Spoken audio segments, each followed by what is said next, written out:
Hi, maraming salamat sa pag-click ng video na to. And I hope you enjoy this lesson. At kung bago pa lang sa channel na to, mag-subscribe ka na. Maraming salamat. So ano pa hinihintay natin? Simulan natin ang ating lesson.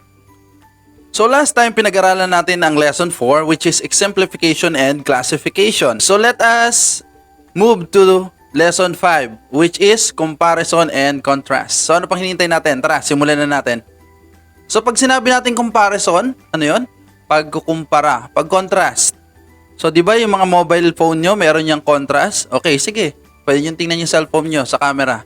Meron niyang contrast. Pag sinabing contrast, ano yon? Okay, so when we say comparison, it is the act or process of comparing. So, nagkukumpara ka. Okay, sir. Parang pareho lang yung comparison and contrast. Parang pareho lang yung comparison and contrast. So, alam ko naguguluhan kayo, kaya tara. Classification as pattern of development of writing makes you associated similar things or process by grouping them into classes or categories. Okay, try this. Choose the word or words that do or does not belong on each line, then write a category name for each group. Okay, for example, rose, banana, sunflower, daisy equals banana slash or flowers. Okay, equals banana or flowers. Okay, so yung banana, herbs yan ha. Hindi yan trees. Ang banana ay herbs. Okay, number 1. Meron tayong example dito. German Shepherd, Golden Retriever, Persian Siamese, Siberian Husky. Okay. Number 2. On land, by water, by air, by bus. So we have number 3. Carrot, cabbage, radish, onion. Number 4, jazz, rock, pop, ballet. Okay, number 5, coins, dollar, yen, franc. Each item gives you a hint over a certain category. That's similar to our previous lesson about exemplification and classification. However, although these words belong to the same group, each of them have similarities and differences, which will be the focus of this lesson on comparison and contrast. So, yung mga example na yung class, yung 1, 2, 3, 4, and 5, yan, magbibigay sa inyo yan ng hint or clues sa ating susunod na lesson. Okay, what's new?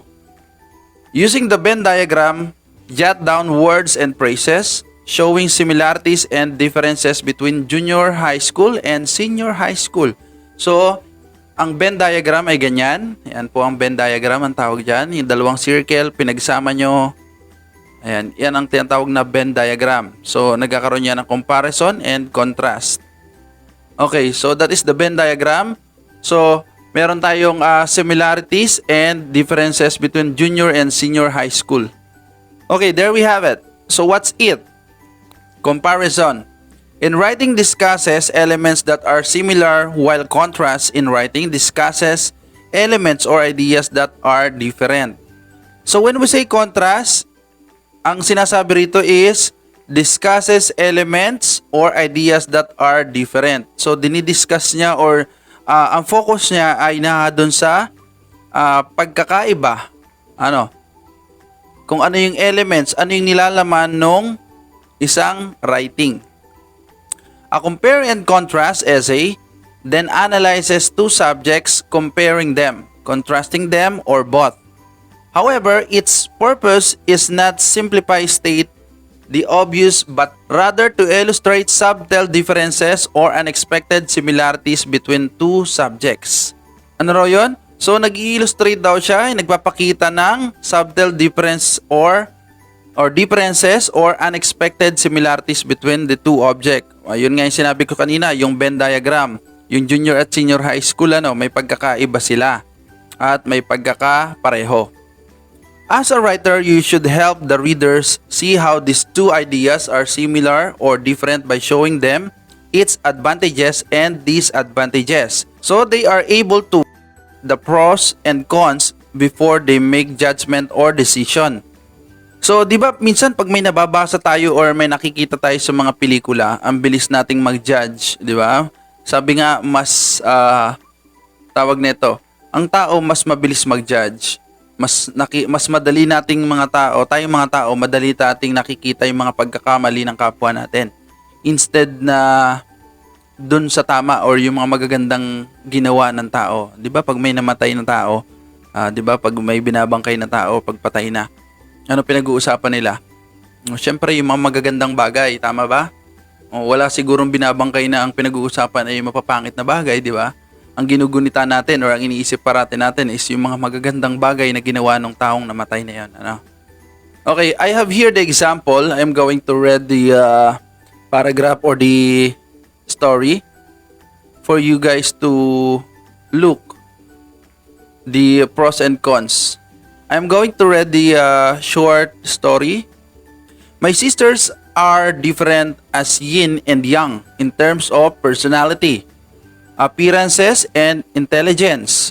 Tina, the middle child in the family, prefers staying at home than going out with her friends.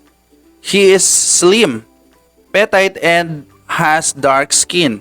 She is not sociable. She finds friends with the characters from the books she reads most of the time. In addition, she is very clever in subjects like math and science, which made her graduate with highest honors from senior high school. In contrast, my youngest sister, Johnny, is the opposite. She has an outgoing and friendly personality. There is never a dull moment as she is always ready with stories to tell. She is tall with a round, plump face and fair skin. Being the youngest in the family, she is often asked to perform during family gatherings.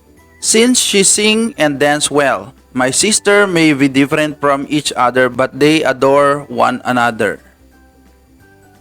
Okay, what do you observe about the short story?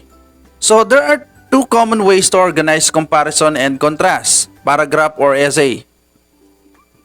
Okay, first one. The block method is used to compare and contrast two subjects one at a time. You may begin by saying everything you have to say about the first subject you are discussing, then move on and write everything about your second subject. If you are writing a short paragraph or essay, you might be able to fit all your points about each item. However, if you would want to address one subject at a time, you may use point-by-point comparison. Okay, so let us discuss about block method and point-by-point comparison. Ano daw yon? Pag sinabing block method? Okay, pag sinabing block method, halimbawa si Ana, yung first subject mo. So sinabi mo na agad lahat ng katangian or yung maganda at hindi maganda kay Ana. Ano? Tapos pangalawa naman, pwede kang mag-jump dun kay Laura. For example, si Ana yung first subject mo at meron tayong si Laura. So sinabi mo rin yung lahat ng mga katangian ni Laura, yung good and bad ni Laura. Okay, naunawaan ba? Okay, ulitin ko. Si Ana, yung first subject mo, pwede mo nang sabihin yung mga good and bad, yung comparison and contrast.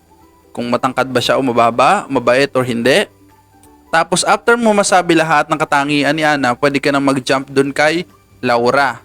Ano? That is the block method. Okay, pag sinabi point by point method, so sa isang sentences mo, mas mahaba yung gagamitin mo, point by point method. Okay, for example, si Ana, first subject mo. So sinabi mo na lahat kay Ana yung mga katangian niya. Ano? That is the point by point method. Kung gusto mong i-address dun sa reader mo ang lahat ng gusto mong sabihin. Okay, so some cohesive devices you can use in showing similarities or likewise. Ito yung example natin ha. Yung nagpapakita ng pagkakatulad, ano? Cohesive devices. Or likewise, okay, similar to, same with, like, in the same manner. So that is the example. Ito naman yung to show contrast. Ito yung keywords natin. On the other hand, however, while, different with, in contrast, and the like. Yan yung keywords natin ha. Nagpapakita ng contrast. Okay, what's more? So you're going to create what? Compare and contrast about junior and senior high school. Ano ba yung compare and contrast doon? Ano? Using point-to-point or block method. Yun nasabi natin kanina, yung block method or point-by-point. Okay, what I have learned. So you're going to complete the statements to summarize what you have learned in this lesson. Number 1. Meron tayo dyan. A compare and contrast writing analyzes two subjects by blank. Ano yan? Next, the purpose of writing a comparison or contrast essay is not to state what seems so obvious about the things being compared but blank. Okay, next. The two main organizing strategies for comparison and contrast writing are blank and blank. Ano daw yun? Alright, so what I can do? So you're going to write a 5 to 7 sentences or sentence paragraph based on the outline you created regarding the similarity, differences of junior and senior high school. Ano ba yung pagkakaiba nila, no? Here's the additional activities. So you're going to choose among the 3 items, then come up with at least 1 similarity and 3 differences. So number 1, meron tayo dyan, cellphone, units, and brands. Next, fast food chains and fine dining restaurants. O, yung last one natin is enrolling in college or getting employed after senior high school. Naro yun. Gusto mo daw bang after na senior high school mo, grade 12, pagka-graduate mo, mag-a-apply ka na para makakuha ng trabaho? Or you are going to enroll in college? Maraming salamat sa inyong pakikinig at sana may natutunan kayo kahit sa maikling panahon sa inyong panonood. At ang susunod natin ay ang lesson 6, which is cause and effect.